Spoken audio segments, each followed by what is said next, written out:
Hey, this is Thurman Thomas, former running back for the Buffalo Bills, and you're chopping it up with Buck.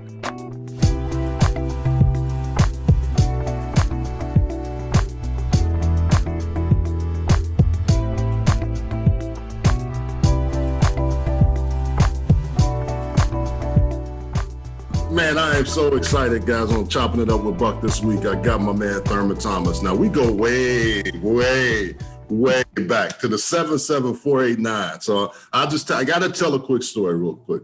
I can remember, in 8th grade, watching you against Beaumont Hebert playing Jerry Ball and them. Wow. Yeah. I'm in the stands, right? Like, oh man, hopefully I can be there one day. Willow Ridge is playing Beaumont Hebert, big time game. And I always remember watching that game to the time I get to school, and you got, I'm a little young cat, and I would always watch you work. Thurman was always out there working, kind of quiet guy. Everybody knew him because he was Thurman Thomas. But the one thing I can remember, we worked out one summer at the Ridge. I was out, and you took me out there, and we started working. You said, look, it's just about the work you put in. You didn't say much else that day. I played varsity basketball with you. I didn't get to play football with you, but it was just, those things stuck. And that's the one thing I remember about you from an early age, that you were a hell of a player. Right. But work ethic, I don't think people realize how much work you put in to get to where you were or where you got to. Well, you know what? I mean, there was a lot of talented guys on that football team. I mean, Rose, you're talking about Ron Gardner, Rodney Brown being the quarterback. I mean, there was talented guys. Woodrow Turner. I mean, there was talented guys, but I can remember, man, when I met Coach Narcisse, Coach Bell Narcisse, and yeah, exactly. And I remember him saying, man, to me one day, and he might have said it to a couple other kids. He was like, "Look, you got to put in the work, because do you want to go to Penn State or the State Penn?" Oh, man. Man, I was like, oh, my God, And so at that point in time, my parents couldn't afford to send me to college. And so I just started with this work ethic, man. Like, man, I gotta do this. I gotta do this. And that carried me all the way through high school, all the way through college. And I can remember my uncle Grady Cavanis, his son. His son. And he said to me right before I went off to Oklahoma State, he said, "You do whatever it takes in your power. When you get that starting job, you take whatever it is to keep that starting job." And man, I tell you that, and I had already had a pretty good work ethic, but that just kind of just like escalated it for me. I mean, I was at that point in time, and then, a couple of years later, here come Barry Sanders behind me, and, we running 10 wind sprints. I'm like, well, I got to run 11 because I got to guy, you know what I'm saying? I mean, but ethic, man, as a young kid, it started really early because, growing up in Missouri City, I was the only child. I had a lot of chores. I was cutting the grass. I was cleaning the kitchen. I was cleaning all the toilets. I mean, I was doing everything. I was watching cars. So that work ethic just kind of came in me. And then started with my mom, man. And I just kind of like told a lot of people like yourself, this is what it's going to take in order for you to go to that next level. And I've been still telling that story and still telling people, how I grew up and what I did growing up to get to where I'm at today. Yeah, well, you talked about talent. I didn't start and play varsity till my junior year. So I agree. There were so many talented cats coming through. I mean, the thing that I remember in Miss Ann is his mom. We go way back, but I just remember the community, the sense of community that we had. You competed hard against everybody. We would fight each other. There wasn't no guns and knives. It was just if you could throw hands. And the thing is, I was similar to you in the sense I was the only child. I was quiet, but if it came time to compete, that's all I had to hear. Okay, let's go. What we got to do? Right. Yeah. And I think that's the key. That neighborhood, man. So many guys have come out of our area that have done great things because I think to what you said, our parents told us if you're going to play or your uncle or somebody, you got to be like 5 times better because they're not going to give you anything. And Right. I think Coach Narcisse taught me so much. I can remember things that happened in Fort Bend County, like I'm sure you could, about certain guys getting opportunities where we didn't get them at Willow Ridge. I mean, we played with a chip on our shoulder. We had to, right? Yeah, we did. And, I carried that chip on my shoulder through Oklahoma State. I carried it when I was with the Buffalo Bills. And hell, I still carry that chip on my shoulder today. I really do, because that's the competitive nature that I have inside of me. But like you said, we grew up in an area where, I don't think we were really introduced to a lot of things that are going on now, because you think about when we were going to school at Willow Ridge, we had black, we had white, we had Hispanic. I mean, we had across the board, and we were kind of nurtured into all of that stuff, but we still saw some of those things that be like, man, that just ain't right. That just ain't right with a lot of players and, the situations that we had there in Missouri City. But, I think that part really helped us grow as young men and has continued throughout our entire lives. When you stepped on Oklahoma State's campus, Ernest Anderson was there, right? He was the guy before. He was leaving. He was leaving. That's right. He was leaving. That's right. He was leaving. Mm-hmm. But tell us about that story with Barry, because so many people are fascinated by it, but I was never amazed because I knew how you worked. But Barry came in and you like say, hey, I got to keep this guy. I mean, I'm gonna let him play. I respect him, but I got to get mine.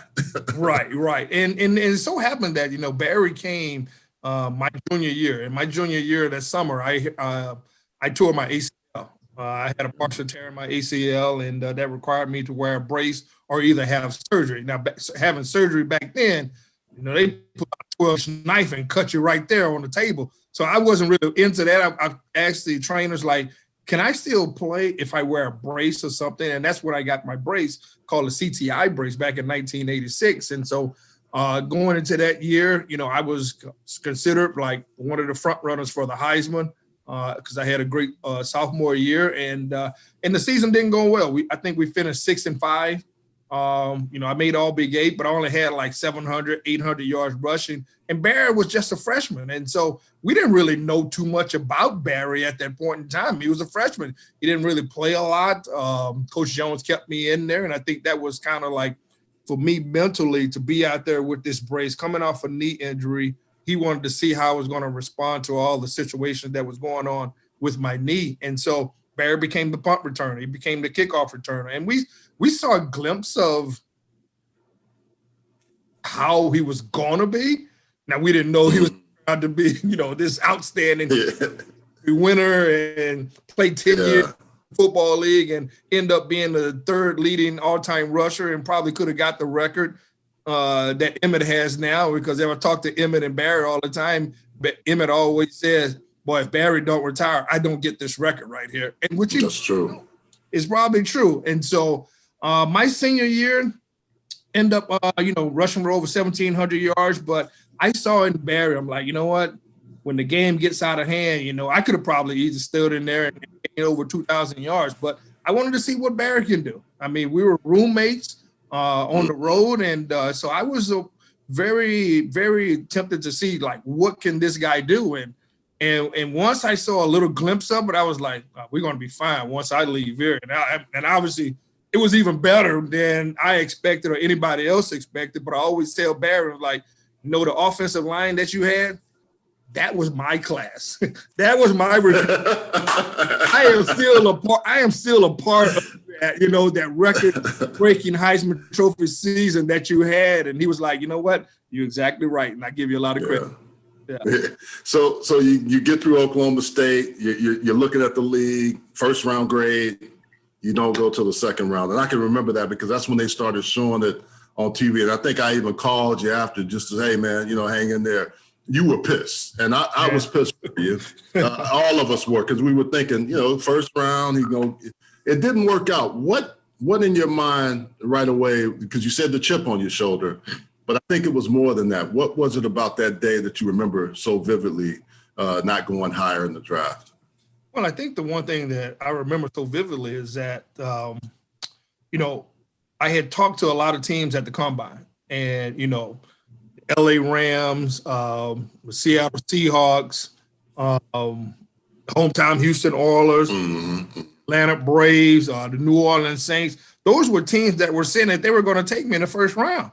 You know, I had passed my tests at the combine with my knee, and everybody was like, everything's okay. And I was like, well, okay, well, this is good. And so, and actually, you know, I was the first guy on ESPN that they had like a camera at my place in Stillwater. And so I had my best friend there, Hartley Dykes. So, yeah, when you go through that moment and think that your name is going to be called and it's not called, and all of a sudden, you know, they're into the second round and ESPN cuts off, and it was Andrea Kramer who was there with me, and she's like, you know, do you want us to leave? I'm like, nope, you stay right here. You know, you came all the way to Bristol, Connecticut, all the way down here to Stillwater, Oklahoma. You know, I want you to be here. I want you to record this.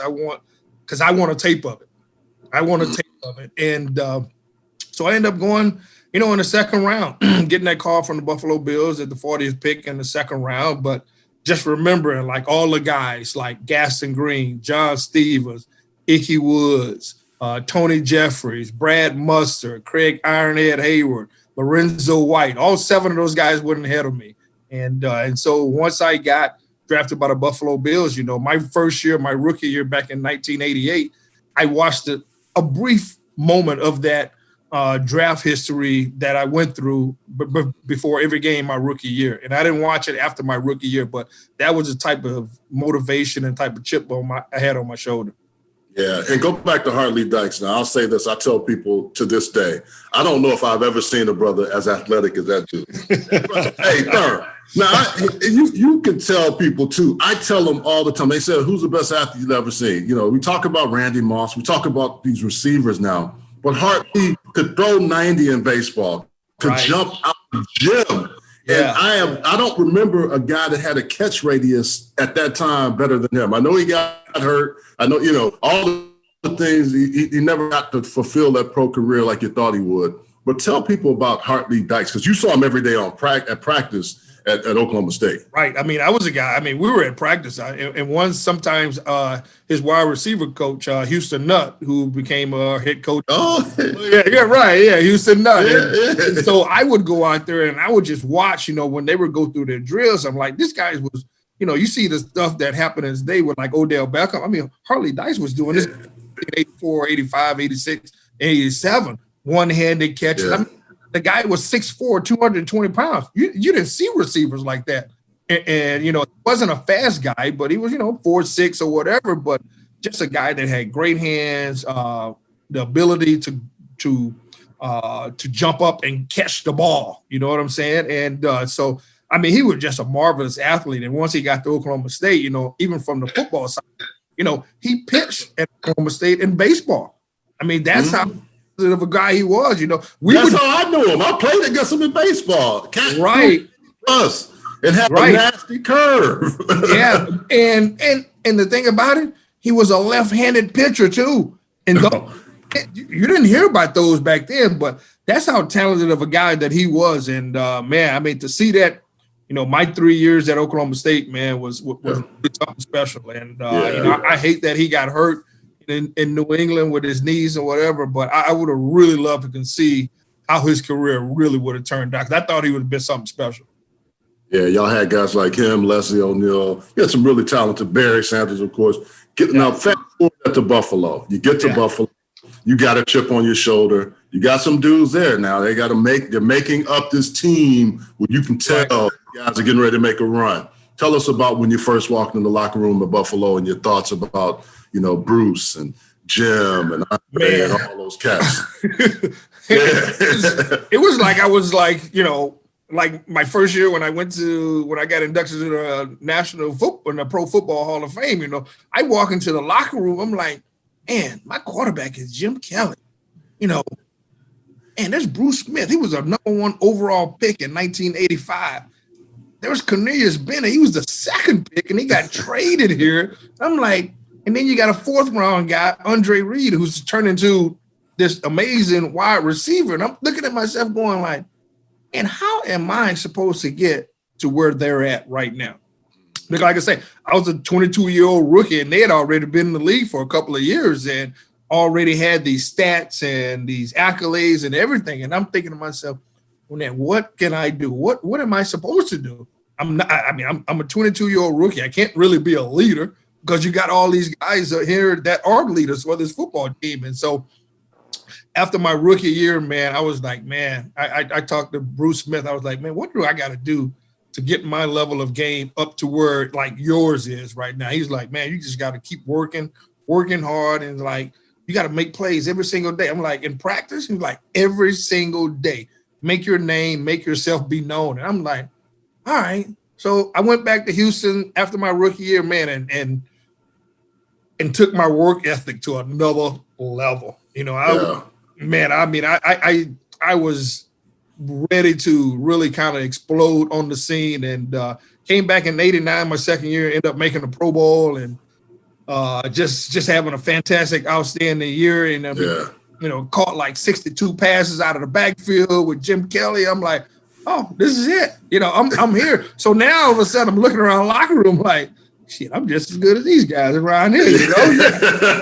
But they taught me, and they understood where I was coming from when I was asking all them questions, because now all of a sudden you're in training camp, you're doing blitz pickup, and you're going against Darryl Talley, you're going against his Bennett, and man, come game time, it's gonna be a breeze for me. It actually was, because those guys helped me get better on the football field during training camp.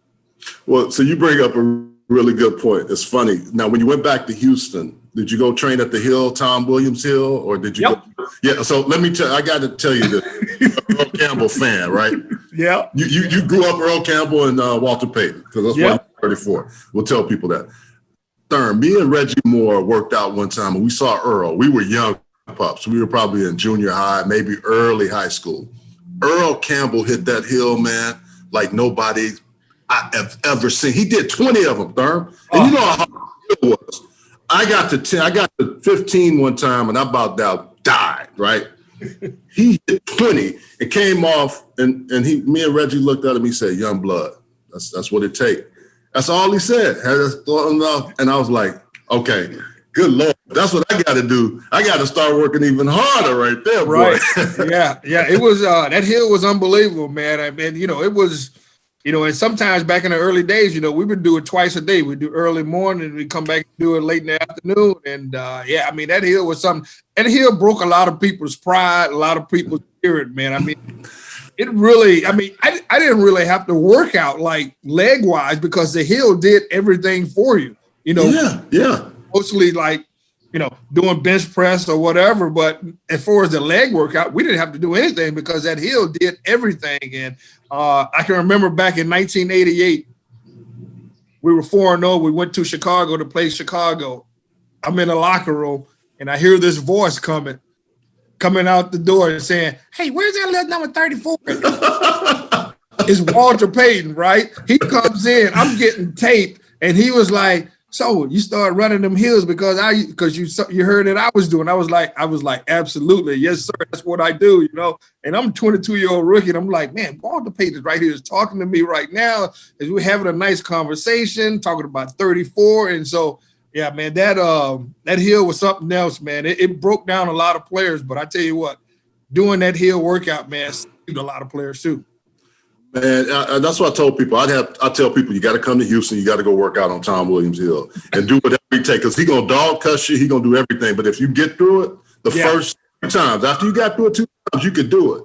Yeah. But if you didn't, it would. You ain't lying, boy. It made a lot of grown men call for their mom. So the Buffalo Bills, you guys are starting to roll in the 90s. We played y'all. I was at Indianapolis, played y'all a couple times a year. So we got a chance to see y'all up close and personal. The fans in Buffalo, man, that's a different breed of fan, man. I've heard things about me and my name and my mom and my family. I had to turn around to the fans and give them credit. Now, I played all over the league, but that's the one place where I loved and hated y'all fans at the same time. Right. No, they're great, man. You know, being up here, you know, Buffalo gets a bad rap, you know, because of the weather aspect of weather. But, you know, we Syracuse, which is about 2 hours away from Buffalo, they get more snow than Buffalo. But Buffalo gets all the bad news about lake effect and all this snow. But, man, you talk about the best fans in the world. And I think now, you know, we're seeing that now from this team of the Buffalo Bills right now in 2020 with Josh Allen and Tre'Davious White and all those guys. But back then, you know, that stadium sat close to 80,000 folks. And when we played, it was always close to 80,000 folks being in that freaking stadium. And I mean, when you have fans, when you're walking into the game and fans will be like, I know you guys are going to win today. You know, I have so much confidence in you guys. You know, people will be telling us, oh, I bet 500 on you guys win today. I'm like, okay, all right, well, that's cool. But they're the best, man. And, you know, this is a well-kept secret here up in Buffalo, man. Yeah. Been around it for a long period of time. Unfortunately, we weren't able to bring them a championship the 4 years that we went to the Super Bowl. But you know what? They've always stayed behind us. And we went through a drought of 17 years here with the Buffalo Bills after I retired that they didn't make the playoffs. And they still set records as far as season ticket holders for the Buffalo Bills. I mean, that's how passionate they are about their Buffalo Bills football.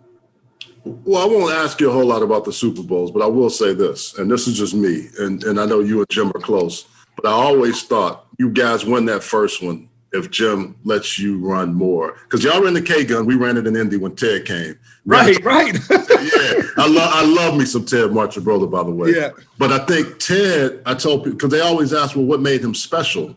He allowed the quarterback to dictate from a series of plays what he saw, but he also put matchups. So he took a guy like you and said, hey, this kid can catch. I'm going to put him up against linebackers and safeties who can't cover him, forcing the corner to cover you so then you have outside help. Y'all had Metzelar. Y'all had, who's the other big tight end that you had? McKellar.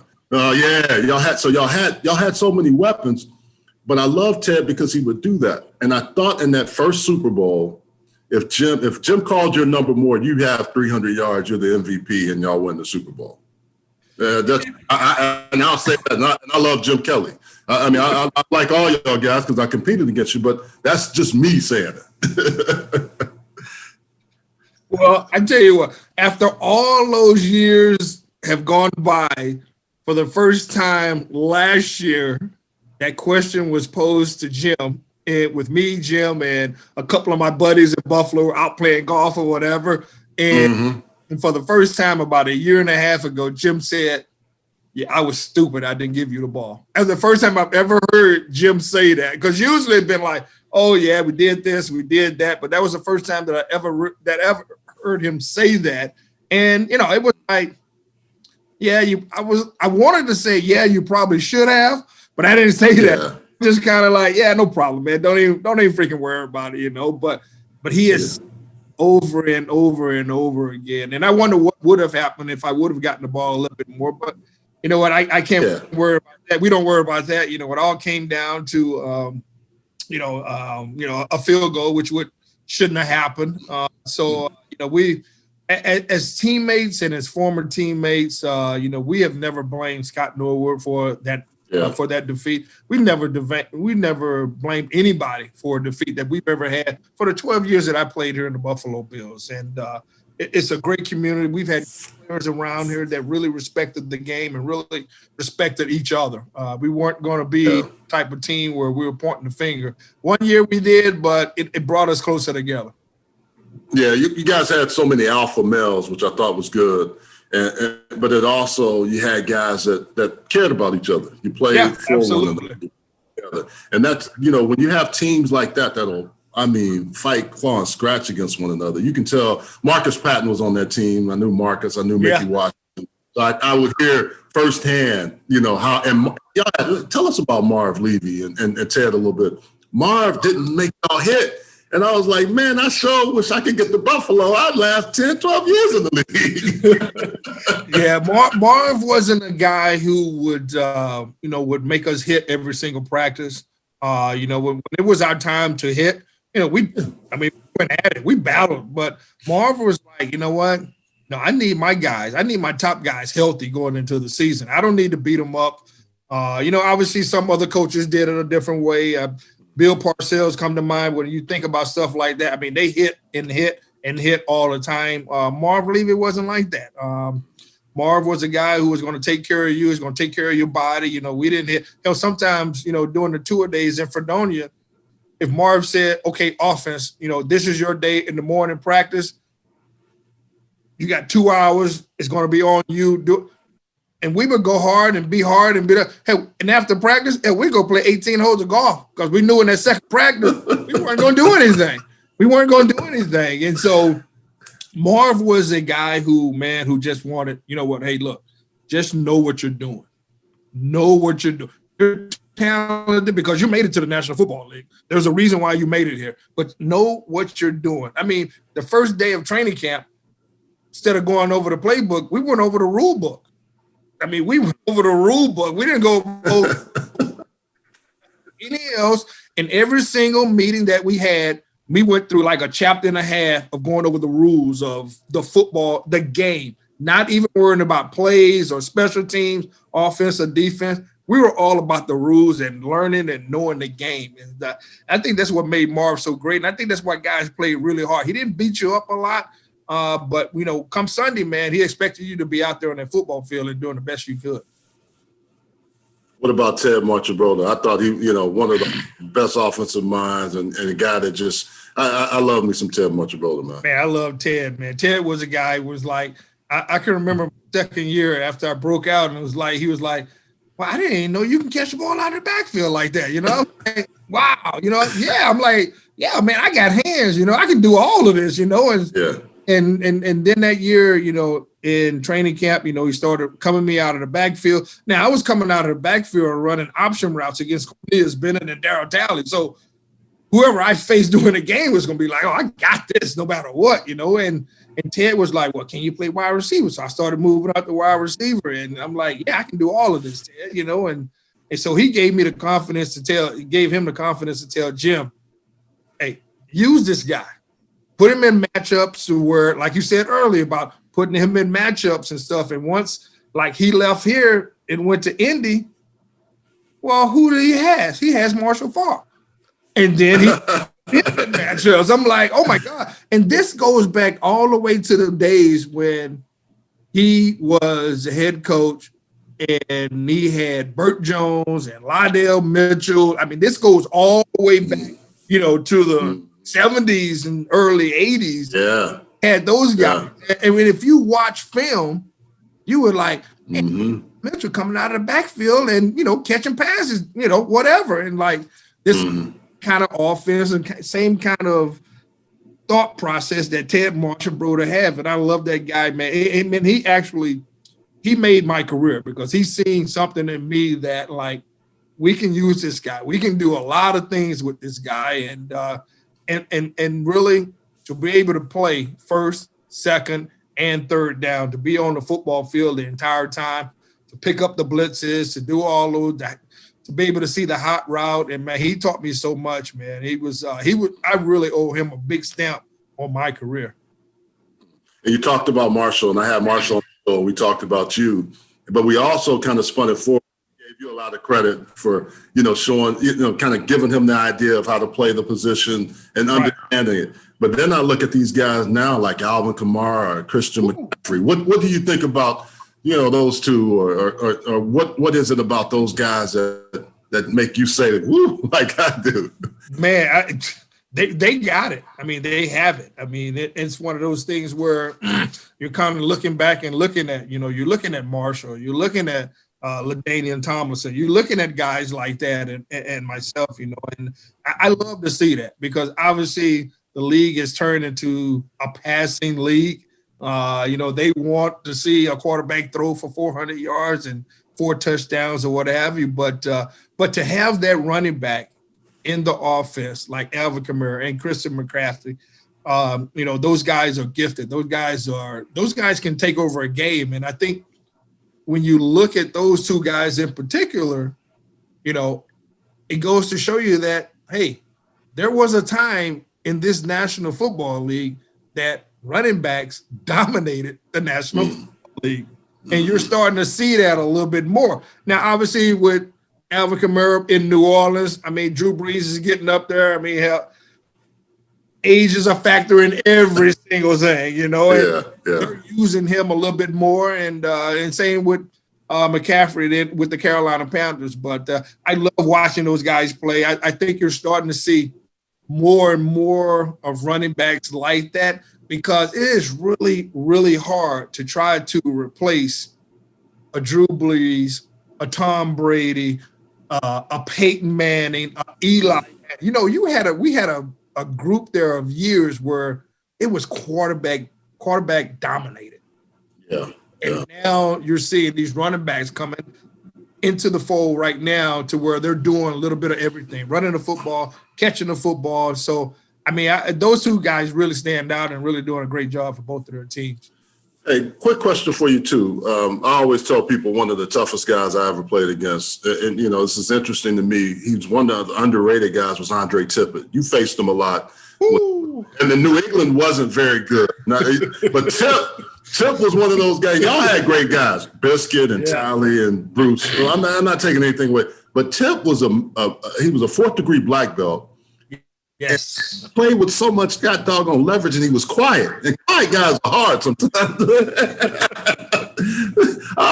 What was Tip like when you played against him in those battles twice a year? Well, I tell you what, we had a guy on our team my rookie year, Ronnie Harmon, who played at Iowa. And Ronnie, I can remember the first time we played New England and went into that running back group, and we were talking about, you know, blitz pickup or whatever. And Ronnie Harmon was like, I am not blocking Andre Tippett. Y'all a tackle on him because if I have to block Andre Tippett, Jim Kelly is going to get killed. And so my rookie year, I'm like, I don't really know Andre Tippett or whatever, but I'm going to tell you something. The first game that I played against him, I mean, he was a beast. I think he probably had 15 tackles. I mean, but he was on a team in New England that didn't get a lot of publicity. But, man, Andre Tippett, when you talk about, like, when you say, well, who's the best 56 of all time? Obviously, everybody's going to say LT. LT. You're going to say LT. But I'm going to tell you something right now. Number 2, in my opinion, is Andre Tippett. The guy was a beast. He was a dominant football player on a very bad New England Patriots football team. And I talk to Tip all the time because we're huge. Me and Tip, I just felt like when he got to the Hall of Fame, we're huge Tiger Woods fans. And dude would call me, he would text me with like, he about to tee off. I'm like, dude, I'm watching it. You know, I'm like, you know, he's back and all this stuff. You know, I mean, the text messages that we have with each other about Tiger Woods is something else. And, but I tell you what, one of the most underrated linebackers of all time. The guy was a beast. Yeah, I knew. You know, talking to you, I had to think about it because I'm like, man, Tip was he was unbelievable, bro. Unbelievable, yeah. Hey, so Hall of Fame. Tell us about that. You got your family there, Patty and the 4 kids, and you know, just what is that like? I got to go to Troy's Hall of Fame. I know we touched base, couldn't make it to yours. But what was that like? To be at the pantheon of all the great players in the NFL. Well, you know what? When I went in 2007, man, it was like my rookie year all over again. I mean, I'm like, am I really supposed to be here? Am I really at this point in my career where I'm among the greats of the greats who have won Super Bowls, and some guys have been in the Pro Football Hall of Fame that have not won Super Bowls. So it really didn't hit me until like my second year, because your first year that you go in, you know, you got to do all type of media stuff. You got to do all these parades, and so my second year in 2008, I was more relaxed, and it really hit me like, oh my God, I'm sitting down here in the bar having a drink with Gale Sayers. Here comes Earl Campbell. Oh my God, there's Jim Brown. Wow. Oh my God, there's Joe Montana. I mean, it's just like, oh my God, these are even though I met those guys like my first year there, but I couldn't like remember anything until like my second year. I'm like, oh my God, there's Jerry Rice. What is all of this? You know, I'm like, and it didn't really hit like, you know what? This is almost like winning the Super Bowl. This is almost like winning the Super Bowl, because you're around all the greats. They're telling these stories about, yeah, I didn't win a championship, but I did this in this game. I did that in that game. And you know what? I can't believe I was third ballot Hall of Famer. I mean, you just start hearing all these stories. They're still competitive. Competitive. Yeah, exactly. They're still competitive out there, and they're like, oh my God, hey, Bob Libby, you remember that game back in 1978? This is like guys going at each other. You remember that game back in 1978 where I ran over? This is like Earl Campbell talking to Bob Lilly or talking to Coach Green, like, oh my God. Like, what are we doing? I'm like, but it's the stories and the friendships that you create. And it was one of the most memorable moments that I ever had in my career, man, with my wife and my 4 kids. We try to go back every single year, not only to welcome myself to the new inductees that are going in, but also see the guys, because over the past couple of years, we've lost a lot of great football in the Pro Football Hall of Fame. Gail Sayers passed away this year. Fred Dean, a good friend of mine, Jim Taylor from the Green Bay Packers. I mean, we've lost a lot of guys in the last couple of years, but it's a great experience. I wish every fan and every former football player can experience this. I mean, it's something that I'll remember for the rest of my life, and that's why I continue to go back every single year. So tell us about that. What are you doing now? I know you've been in construction, you've been in energy. I think you and Flip Johnson, who I know pretty well, you guys have a company. You're doing some things together. Your family, you got some athletic kids. Your wife was a golfer at Oklahoma State. Y'all doing it, man. Y'all got every one of your kids is talented athletically and smart too. Yeah. All my kids are, like I said, me and my wife, we've been together for 33 years. My oldest kid is Olivia, she's 31. I have a 29-year-old daughter. I have a 24-year-old daughter. I have a 19-year-old son. And everybody's living here in Buffalo. Like I said, we do have the construction company. It's just me and my wife now that do the construction company. The former player that you mentioned is no longer with the company, but okay. We have our family foundation here, and where we give scholarships to a college here. SUNY Erie. It's a community college that I've been involved with since 1991.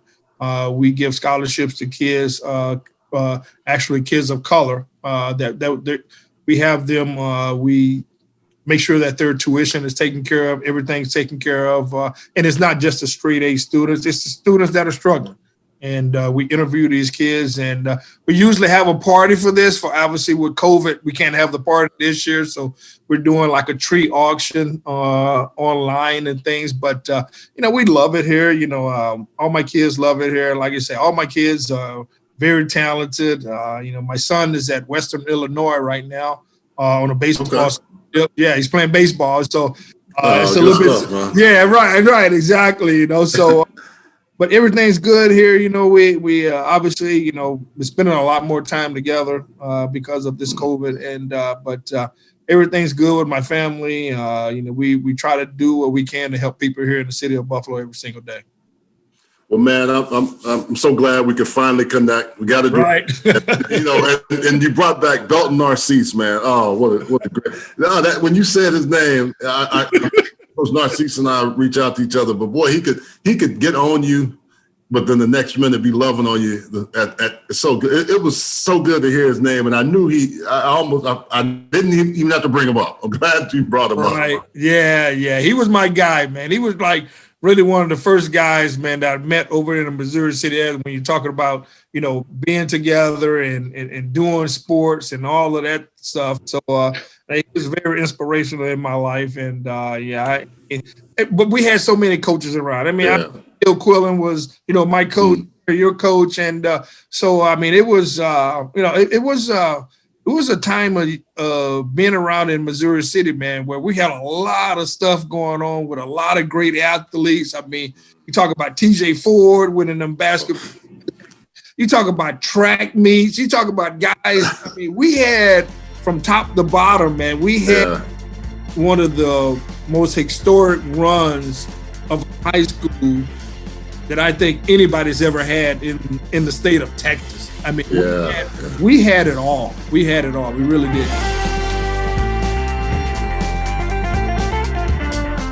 Many people are looking for natural alternatives to help ease their aches and pains. Begin stopping the pain with the help of Pain Stopper. Formulated by healthcare providers, Pain Stopper helps alleviate a variety of physical ailments so you can get back to doing what you love. Our products are triple independently lab tested to ensure the highest quality hemp available. Visit PainStopCBD.com for more information. Pain Stopper, because why manage pain when you can stop it?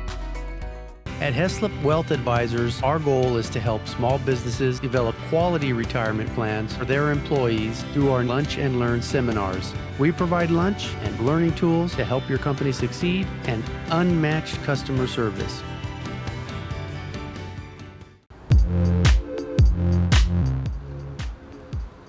All right, Thurman, so every time we do this something that's real easy, we're going to let you score. You like to score, right? So Right. Questions and make it easy on you. So, are buffalo wings really hot? Buffalo wings are really hot. You can have them hot, but you can have them medium too. Okay. I go to medium route. All right. R&B or hip hop? Which one are you? I'm more of an R&B guy. I'm more of the like Isley Brothers, Earth, Wind. Oh yeah. Those are the guys that my kids listen to hip hop a little bit more than I do, but I'm going with the R&B. East Coast or West Coast? Man, that's a tough one. I'm gonna have to say East Coast. Okay. I've been out here for the last 20 years. I mean, I go to the West Coast and it's good for a week, and then I got to get out of there. Man, you scored. That's easy. I told you it was easy. I'm feeling 3 plays, get in, touchdown. All right. Yeah. So good to have you. So good to have you on Chopping It Up with Buck again, and look forward to having you soon. All right, brother. Appreciate it, man. Love you.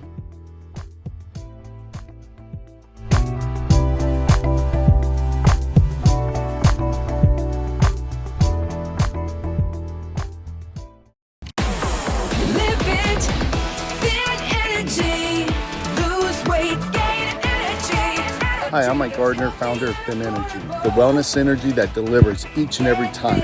In 6 weeks that I've been taking Thin Energy, I feel fantastic. I lost 7 pounds in the first week. You just squeeze it in, you take a shot, and you're done. Get your joints, get you hype, get you ready. I feel great. Jump on, try Thin Energy. Drink it, live it. Many people are looking for natural alternatives to help ease their aches and pains. Begin stopping the pain with the help of Pain Stopper. Formulated by healthcare providers, Pain Stopper helps alleviate a variety of physical ailments so you can get back to doing what you love. Our products are triple independently lab tested to ensure the highest quality hemp available. Visit PainStopCBD.com for more information. Pain Stopper, because why manage pain when you can stop it? At Heslop Wealth Advisors, our goal is to help small businesses develop quality retirement plans for their employees through our Lunch and Learn seminars. We provide lunch and learning tools to help your company succeed and unmatched customer service.